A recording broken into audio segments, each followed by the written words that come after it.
Bonjour à toutes, bonjour à tous. Toute l'équipe d'Arsymbiose est heureuse de vous retrouver pour cette édition du MAG Arsymbiose, émission pendant laquelle on vous propose de découvrir en images et en détail une référence significative de notre bureau. Pour cette édition, on vous emmène en région liégeoise et plus spécifiquement à Fléron, où nous vous proposons de découvrir deux immeubles à appartements qui font la part belle aux économies d'énergie. Bonne visite!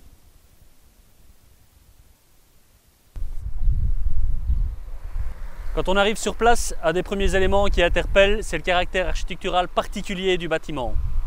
Tant dans sa volumétrie que dans le choix de ses parements, on distingue tout de suite des éléments très singuliers.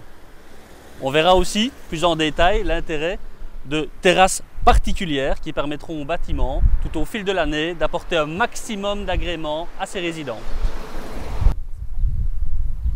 Alors que l'ensemble du rez-de-chaussée du bâtiment est habillé au moyen de panneaux de fibres synthétiques d'une couleur particulière pour volontairement affirmer ce soubassement, le reste du bâtiment est habillé avec le même matériau mais traité d'une toute autre manière afin de lui conférer beaucoup plus de légèreté.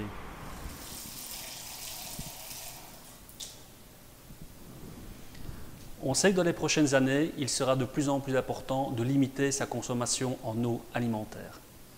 Pour ce faire, ces appartements sont équipés d'un système de récupération de l'eau qui permettront, une fois filtrés, d'alimenter les chasses des WC.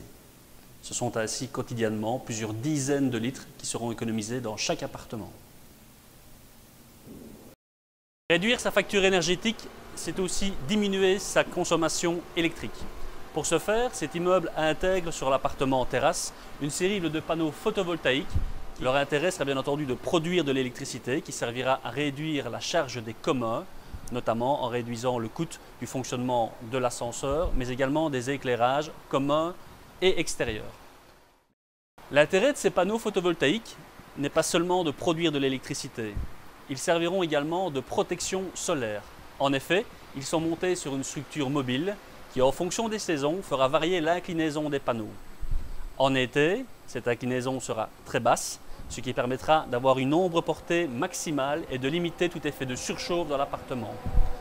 En hiver, quand les rayons seront beaucoup plus bas, les panneaux se relèveront et ainsi, la production d'électricité sera toujours optimalisée. Une autre particularité, ce sont ces terrasses loggia.